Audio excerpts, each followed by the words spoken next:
जी अस्सलाम वालेकुम। Chemistry 10th chapter number 9 chemical equilibrium. इस चैप्टर के अंदर हमने कुछ बेसिक चीज़ों को डिस्कस किया था, जिसमें केमिकल इक्विलिब्रियम की इंट्रोडक्शन थी।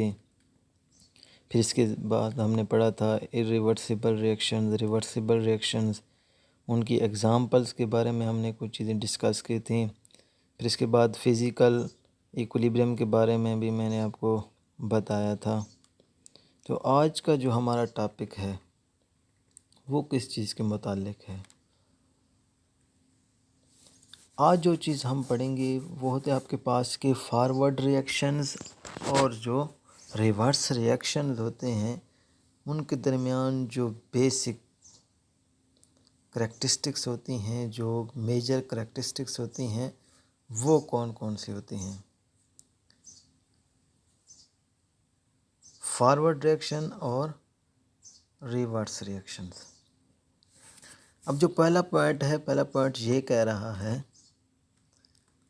in case of forward reactions, it is an reaction in which reactants react to form products। कि फॉरवर्ड रिएक्शन के अंदर क्या होता है कि रिएक्टेंट्स कंबाइन होंगे, वो क्या चीज़ बनाएंगे, प्रोडक्ट बनाएंगे।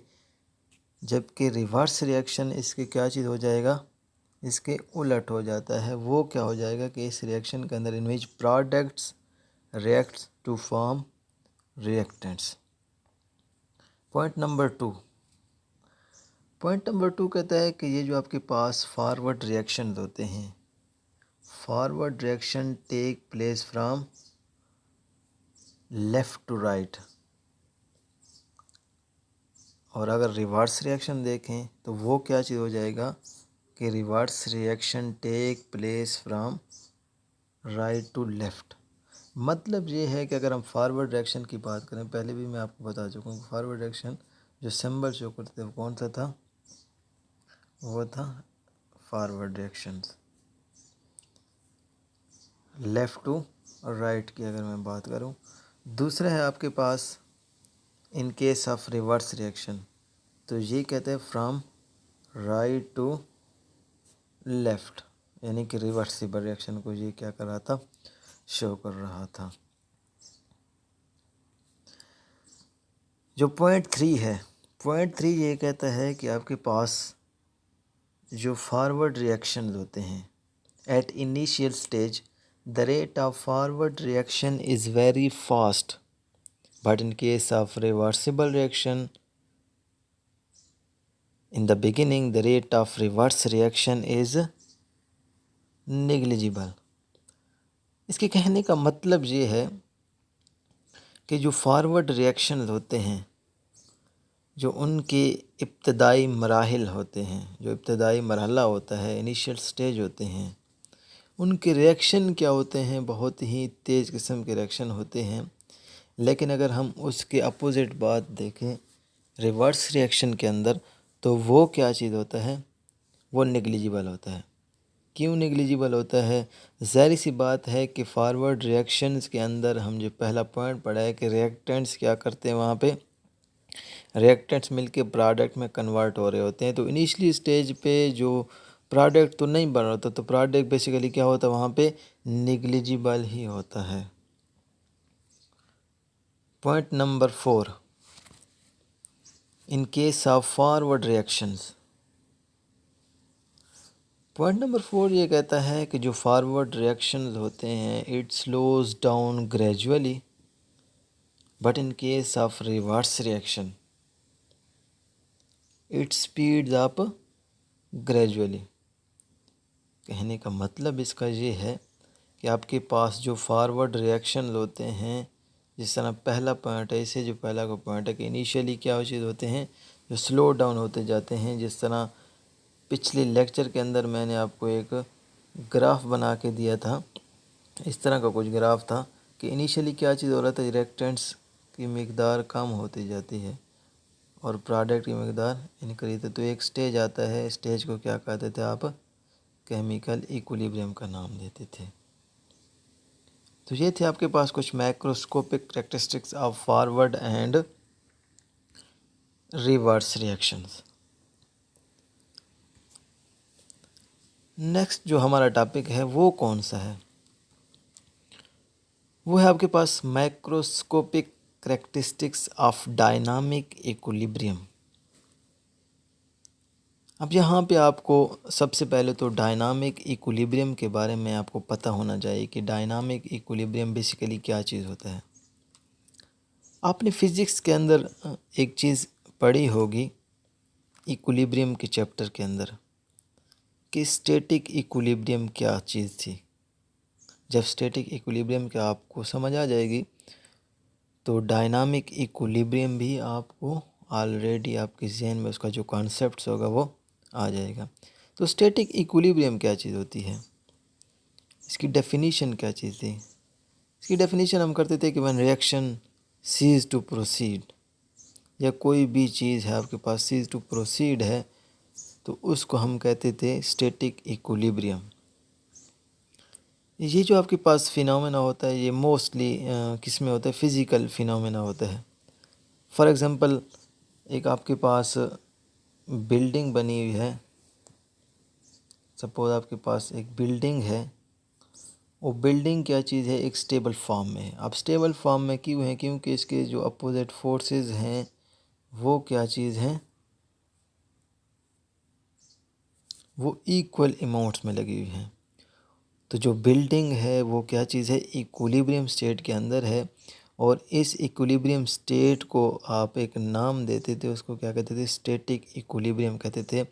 तो simply we can say that कि all the forces acting on it are balanced.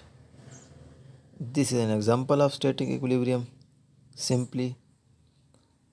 दूसरी बात, अब जो बेसिक जो चीज़ है हम जो पढ़ने जा रहे हैं वो है डायनामिक इक्विलिब्रियम क्या चीज़ थी। अब स्टैटिक इक्विलिब्रियम का जो कॉन्सेप्ट है वो आपके जहन में आ चुका होगा।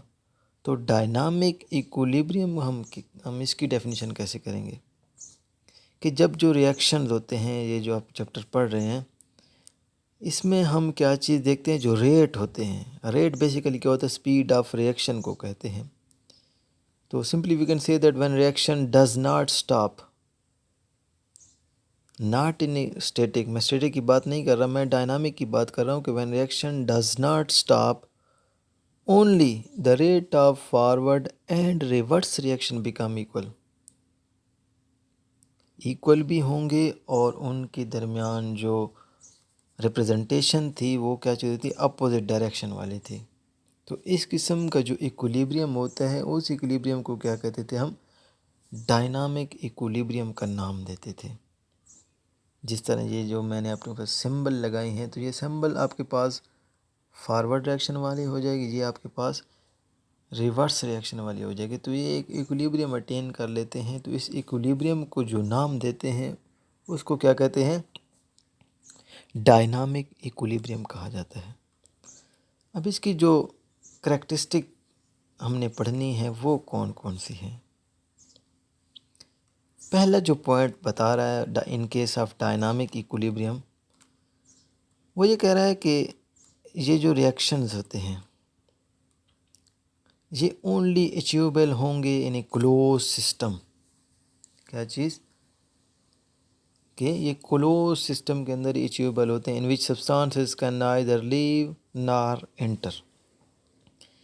इसके कहने का मतलब ये है कि जो जितने भी डायनामिक इक्विलिब्रियम अटेन होते हैं वो उनके लिए जो सिस्टम रिक्वायर्ड होता है वो क्लोज सिस्टम होता है। सपोज़ अगर प्रोडक्ट के अंदर किसी गैसेस का अखराज हो रहा है तो उसके लिए भी आपके पास क्लोज सिस्टम होना चाहिए। अगर क्लोज सिस्टम नहीं होगा तो उस वक्त तक इक्विलिब्रियम अटेन नहीं हो सकता। तो इसका पहला पॉइंट भी यही है कि an equilibrium is achievable only in A close system. Point number to में ये कह रहा है कि at equilibrium state reaction does not stop. Point number 2 कि इक्विलिब्रियम स्टेट के अंदर reaction does not stop, forward and reverse reaction keep on taking place at the same rate but in opposite direction.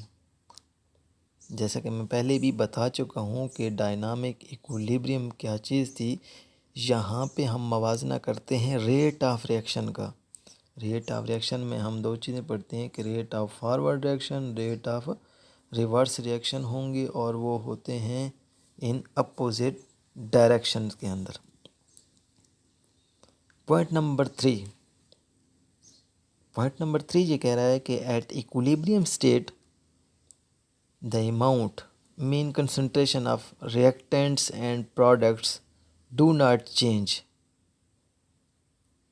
Even properties like color, density, etc. remain same. अब ये point क्या कह रहा है, ये बढ़ेगा कि जो आपके पास इक्विलिब्रियम स्टेट होती है उसके अंदर जो अमाउंट होती है रिएक्टेंट्स और प्रोडक्ट की वो चेंज नहीं होती। हालांकि अगर फिज़िकल प्रॉपर्टीज़ की बात करें, जैसे कलर है, उसकी जो कसाफत हो गई, तो वो क्या चीज़ थी, सेम रहती है। इससे पहला पॉइंट भी मैं बता चुका हूँ कि केमिकल इक्विलिब्रियम के अंदर हम जस्ट रेट ऑफ रिएक्शन की बात करते हैं, नॉट अमाउंट और कंसंट्रेशंस। तो तीसरा पॉइंट भी क्लियर हो गया। पॉइंट नंबर 4 पॉइंट ये कह रहा है कि equilibrium state can be disturb again achieved, कि इसको क्या कर सकते हैं, डिस्टर्ब भी कर सकते हैं और अगेन अचीव्ड भी कर सकते हैं। अब ये क्या चीज़ है, ये आप फर्स्ट ईयर के अंदर केमिकल इक्विलिब्रियम के चैप्टर के अंदर एक चीज़ आप पढ़ोगे, एक प्रिंसिपल है। उस प्रिंसिपल को क्या कहते हैं, उस प्रिंसिपल को एक नाम देते हैं जिसको ले शटलियर प्रिंसिपल कहा जाता है। जिसे क्या कहते हैं, ले शटलियर प्रिंसिपल कहते हैं। इस प्रिंसिपल के मुताबिक ये प्रिंसिपल ये कहता है कि आया अगर आप इक्विलिब्रियम को क्या कर सकते हैं, डिस्टर्ब करते हैं। डिस्टर्ब कैसे करेंगे कि अगर आप उसके कंसंट्रेशन से उसको डिस्टर्ब करेंगे, उसके प्रेशर से डिस्टर्ब करेंगे, आया वॉल्यूम से डिस्टर्ब करेंगे, आया टेम्परेचर से डिस्टर्ब करेंगे, तो वो जो इक्विलिब्रियम होता है वो अपने आप को उसी इक्विलिब्रियम स्टेट के अंदर लाने की कोशिश करता है, जो डिस्टर्ब्ड इक्विलिब्रियम होता है। तो इस प्रिंसिपल को एक नाम देते हैं, उसको कहते हैं ले शटलियर प्रिंसिपल कहा जाता है। इतने भी पॉइंट्स हैं, आई थिंक आपको अच्छी तरह क्लियर हो चुके होंगे। अब आपके पास आगे कुछ होम असाइनमेंट्स आ गए हैं। अब होम असाइनमेंट्स में आपने क्या करना है कि जो आपके पास स्टैटिक और डायनामिक इक्विलिब्रियम ये क्या चीज़ होता है, इसको आपने पढ़ना है और इसको आपने क्या करना है, नोट करना है अपनी नोटबुक के अंदर। दूसरा पॉइंट है write down the difference between forward और रिवर्स रिएक्शंस, ये भी आपने क्या करना, नोट करना है। तीसरा write down the major points of dynamic equilibrium, ये वाला जो पॉइंट है, ये वाला पॉइंट आपके से में नहीं है। तो आई थिंक आपको डायनामिक इक्विलिब्रियम, स्टैटिक इक्विलिब्रियम, उनके जो मेजर डिफरेंसेस हैं समझ आ चुके होंगे।